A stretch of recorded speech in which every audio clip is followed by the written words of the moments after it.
Welcome to One in Tribe. My name is Julie Fidalgo. With this episode, I wanted to do something a little different. I wanted to do a recap of all of my past guests. What I love about doing this podcast is that I get to connect with people from all over the world, and I get to hear their unique stories and learn about their culture and their very colorful lives.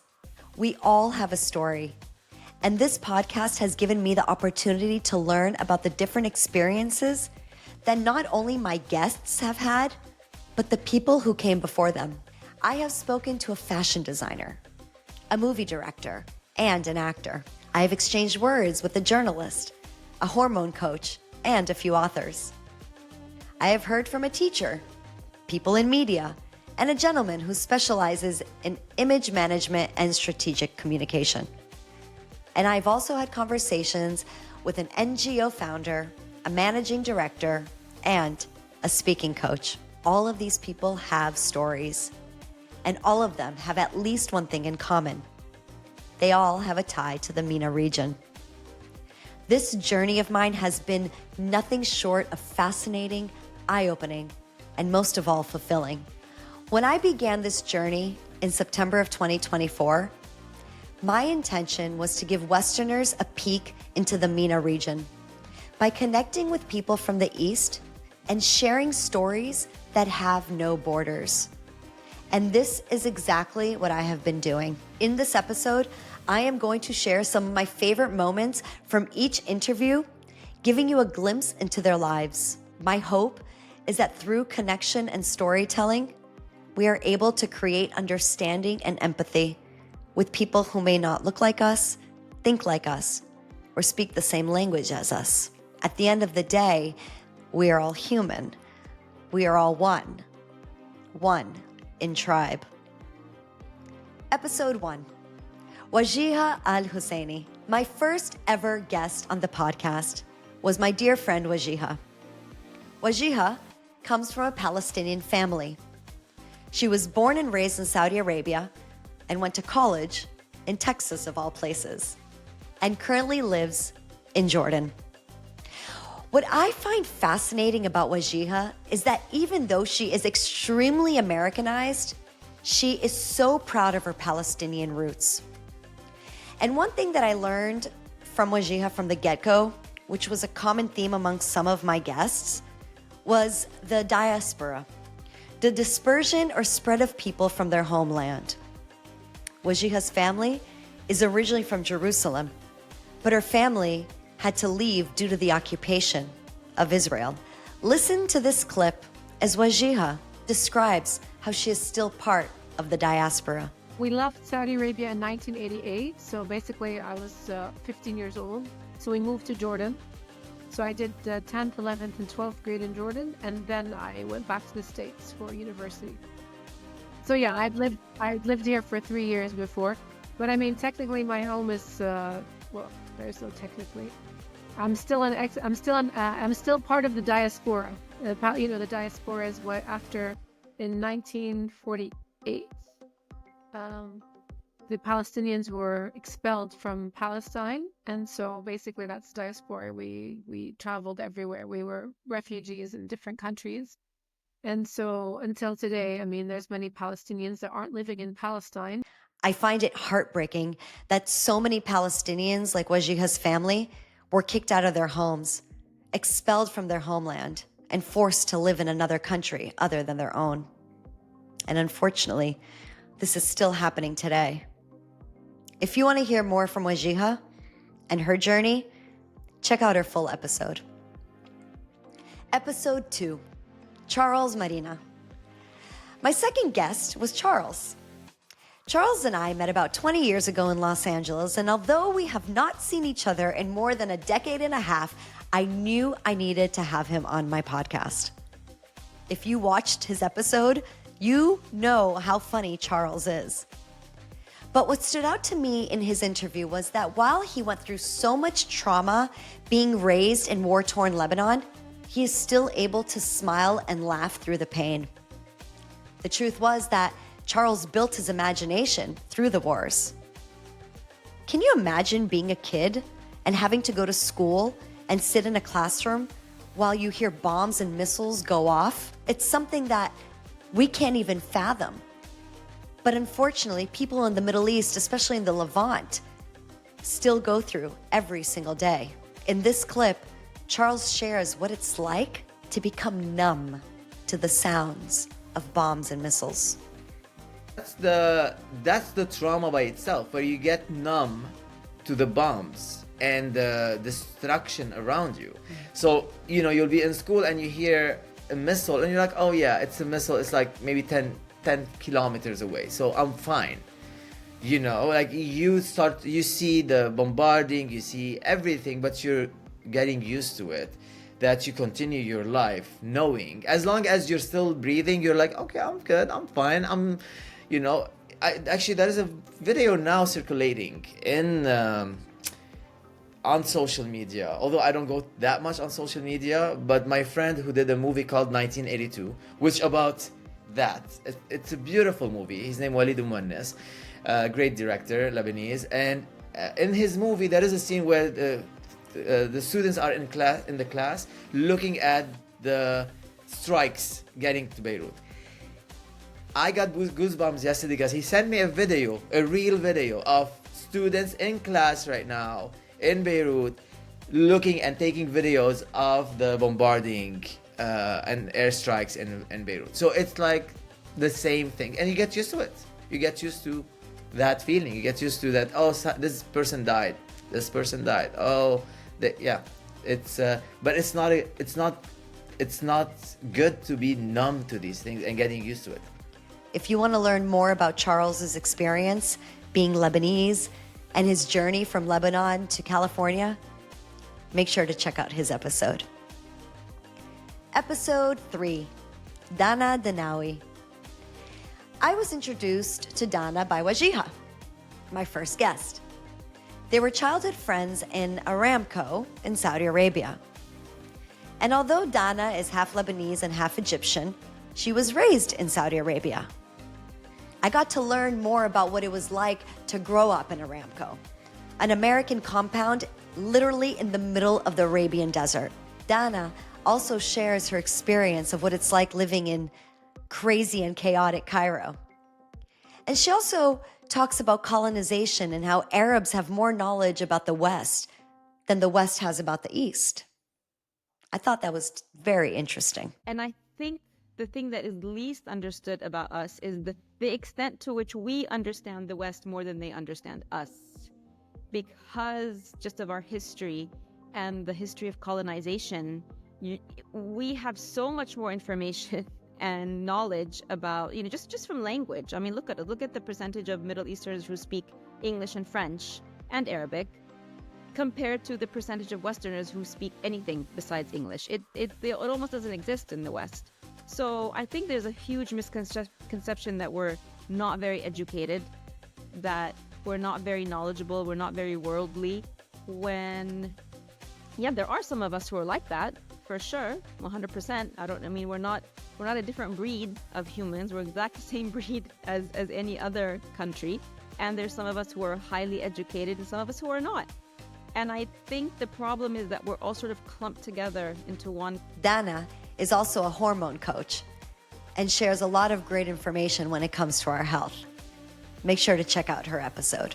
Episode 4, 𝐿EXANDRA. This was probably the most intense episode I recorded, and I found myself tearing up a few times. I met Alexandra through a mutual friend from Boston, and we connected right away. Her knowledge and passion was so inspiring. Alexandra, a Lebanese American, is the founder of 𝐬𝐮𝐬𝐫𝐞, an NGO that implements programs in Lebanon's refugee camps and marginalized communities with youth.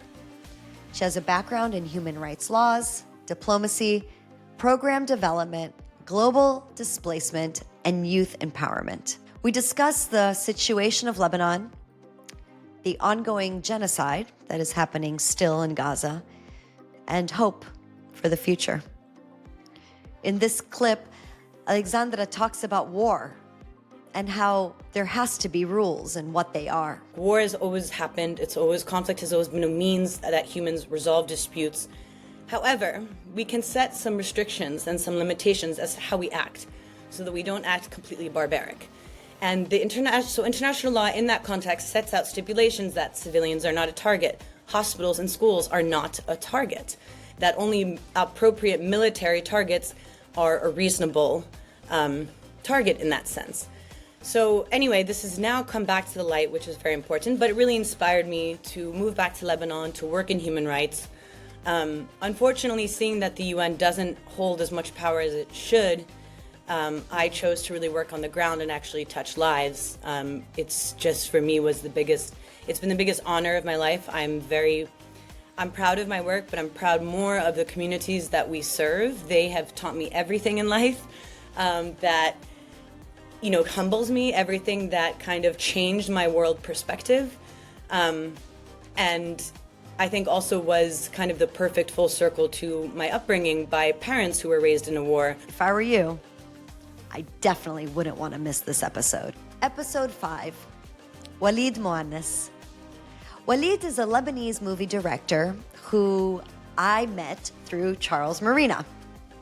Walid and I connected through the message of hope, a theme used in his award-winning film 1982, which was inspired by his life and memories of being a child during the Israeli invasion of Lebanon that year. Walid is a pacifist, a person who believes that war and violence are unjustifiable.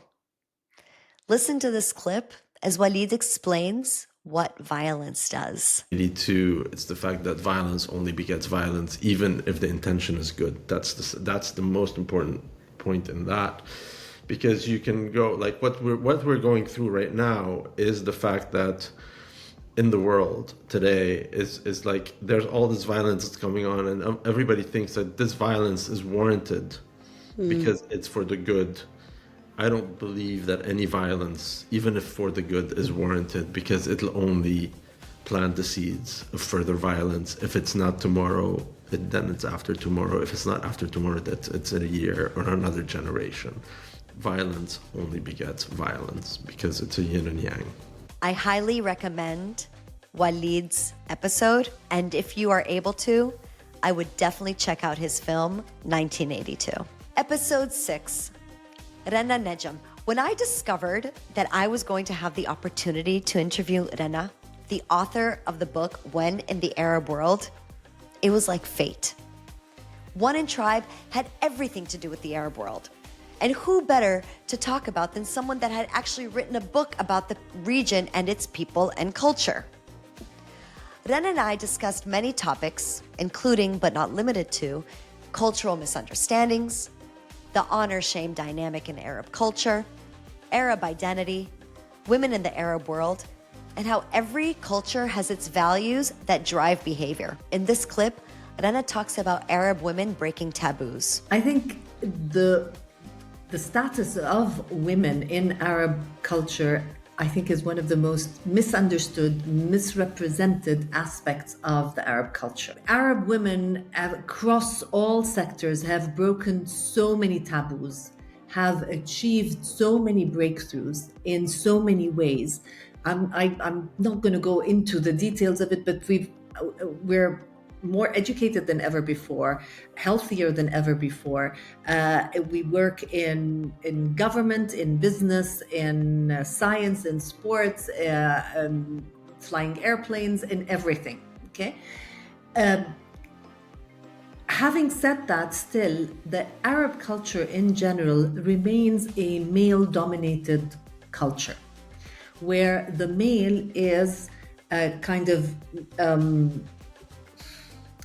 where the female tends to be a bit more subservient to the male, in terms that the male has the last say, whether it is the father, the husband, or the brother. But things are changing a lot, If you're interested in the Arab world and its tradition and cultures, I would definitely recommend watching her episode. And if you have a chance, you should pick up her book, When in the Arab World. Episode 7, 𝐬𝐮𝐬𝐫𝐿. 𝐬𝐮 is a Jordanian consultant specializing in public speaking and leadership presence. She's worked with a diverse range of people, including political leaders and business executives. In our episode, 𝐬𝐮 talks about the cultural harmony between Christians and Muslims in Jordan, the importance of education, and the misconceptions about the Arab world. In the following clip, 𝐬𝐮, who is Christian, touches upon growing up and living in harmony with Muslims. But that was the time of my childhood. It was just lovely having the friends. Of course, most of my friends are Muslim because most of the population is Muslim. But did we ever talk about religion? No. It's just not a subject, not at least in my environment. We accepted each other, we lived together beautifully, and we're very similar. We have the same traditions, the same culture. A few, they celebrate Ramadan and Eid, and we celebrate Christmas and Easter, but that's neither here nor there. So it's very simple, very loving environment. Later on, with also again outside influence, you started seeing a little bit more of the extremes, but then generally you would not mingle with the extremes from either side. And the state does not tolerate any problems created for anyone. So we feel safe. We live together normally. It's just peaceful and respectful. I absolutely loved hearing about 𝐬𝐮's childhood and how life was so happy and safe back in the day when her and her family used to cross to the West Bank. For a peek into the life of a Jordanian Christian, I highly suggest you watch 𝐬𝐮's episode. Episode 8, Layla Hatun. I was referred to Layla by an old friend from Boston. She suggested I connect with Layla to talk about the current political situation in the region. Layla, a political economist and a veteran journalist with over 2 decades of reporting from across the MENA region, is extremely knowledgeable when it comes to the region and its politics. During the interview with Layla, I learned so much. I learned about the importance of seeking truth in media narratives, the impact of Trump's policy on Middle Eastern politics, and the ongoing conflicts in the West Bank and Lebanon.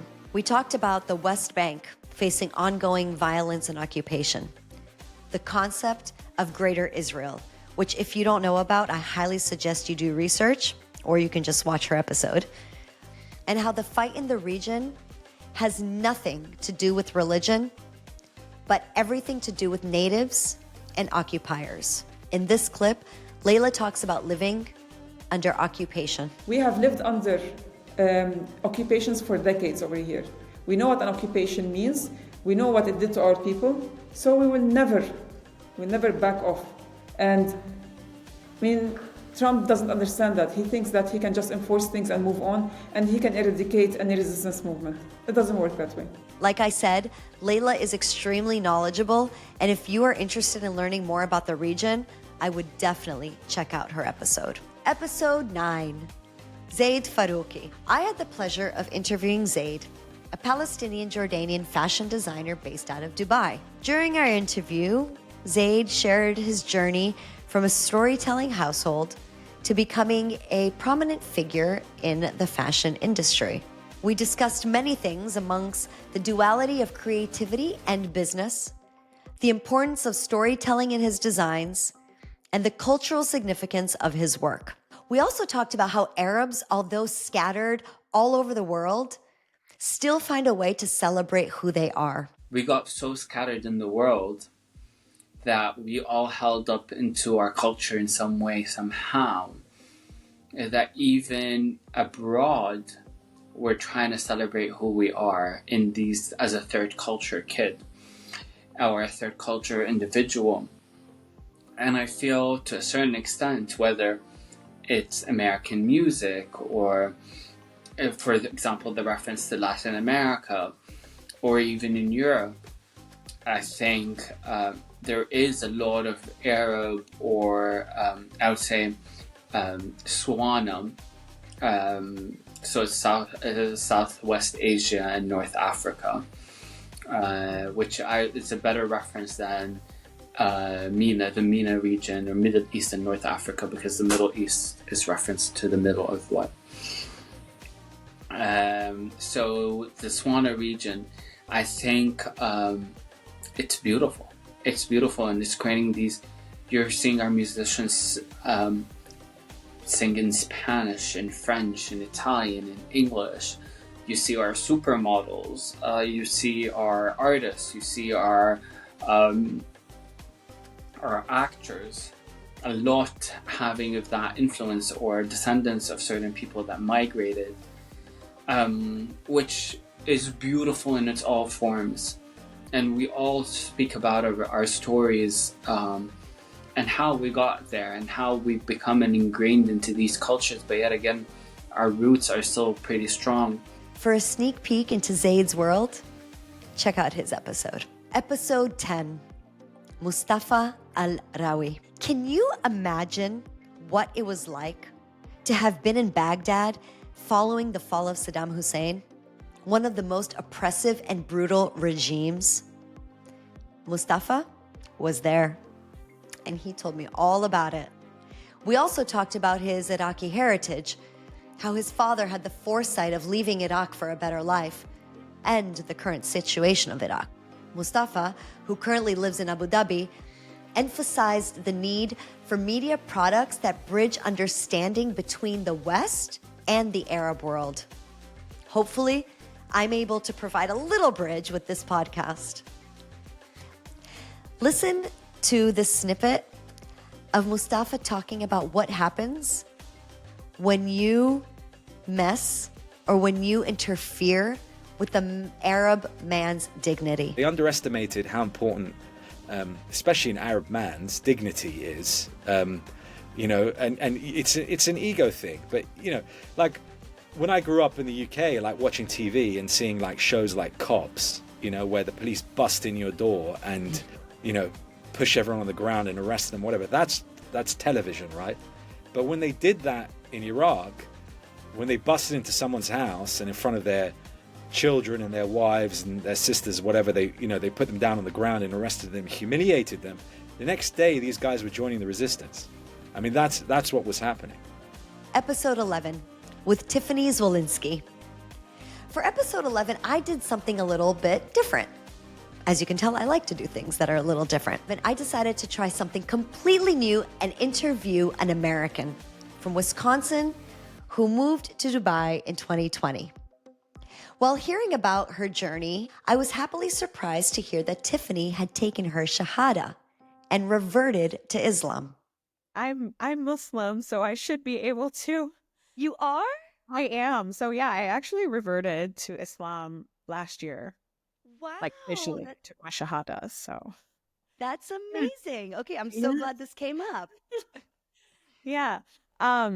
So Ramadan is one of the requirements, I guess. I don't know a better word, for Muslims, and it's a 30-day fast. So we fast from sunrise to sunset, and it's no food, no water, and we also are supposed to, fast from negativity. So we shouldn't be gossiping, shouldn't be talking poorly about other people.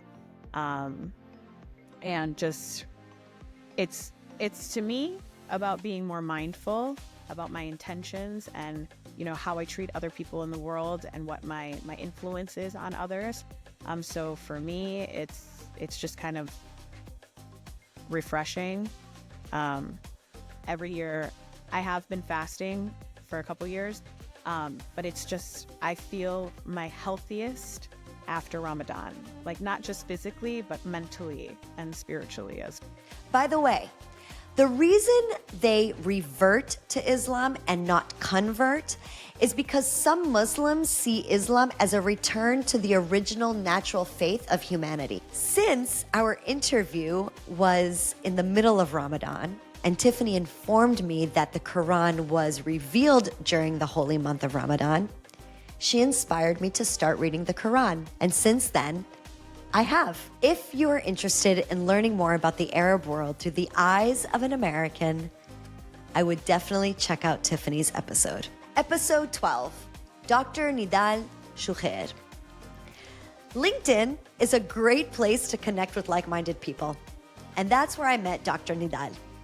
He is a French-Lebanese governmental strategic consultant with over 2 decades of experience spanning Europe and the MENA region. In his episode, we covered a lot about the Lebanese, their history, culture, and their different identities. We also discussed the MENA region and its diverse culture, media representation of the region, as well as the need for Arabs to improve their image on a global level. Dr. Nidal is also part of the ICC-EHS, the International Committee Countering Extremism and Hate Speech. And with this, he and the committee hope to create tolerance, dialogue, and peace. Watch this clip as he talks about the different identities of the MENA region. Talking about MENA region, what identity? You know, Arab identity or Muslim identity? There is no one identity. Arabs in Levant, Arabs in Maghreb, Arab in the Gulf countries, they are totally different. And even though I can go away with you on this point, you know, before we thought that, for example, Gulf countries, they have only one identity because, you know, when we see someone from the Gulf, we see Khaliji. You understand? No, right now, no. Now you have Bahraini, you have Saudi, you have Emirati. Even, you know, it's divided. So I think even the word is getting, you know, being an Arab is very general. Being a Muslim is very general. The bottom line is that there is no one identity when it comes to the MENA region. After all, MENA region stands for Middle East, North Africa. And with over 500 million people, 22 countries, and a diverse group of ethnic and religious identities, there is no way to box them into one. If you're interested in learning more about the Lebanese, media in the Arab world, and Arab identity, I would definitely check out Dr. Nidal's episode. And that's it. Those were my first 12 episodes of One in Tribe. I have learned so much since I began this podcast, and I have barely scratched the surface. I have met new people, made new friends, and heard some amazing stories. I have traveled to the past. I have lived in the present, and I am hopeful about the future. First, I would like to thank all my guests for being on the show. Thank you from the bottom of my heart for sharing your story with me and the world, and your kind and hospitable ways. I will forever be grateful to all of you, and I can't wait to meet some of you who I haven't met ever in person someday. You are forever a part of my tribe. I also want to give a special thanks to all of you who have supported me in this journey. It means more to me than you will ever know. Thank you to all my followers, subscribers. Thank you for the views, the likes, the comments, the saves, the messages, the shares. I couldn't have done this without you. You are also a part of my tribe. There is so much to look forward to, and I have so many interesting guests lined up, and I can't wait to share their stories with you. Before I go, I want to know, what do you want to see more of on this podcast? Are there certain guests that you would like me to reach out to? Do you have ties to the MENA region? And if so, would you like to share your story? Please leave your suggestions or comments in the comment section below. I started this journey a little over 6 months ago after visiting Jordan with just an idea. I don't know where, or rather, I didn't know where it was going to take me. The truth is, I still don't know where it's going to take me. But as long as people still want to share their stories, I will continue to give them a platform. Thank you all for being a part of One in Tribe. And please don't forget to subscribe, follow, like, share, and comment. It really makes a difference. We are all one. One in Tribe. See you next time.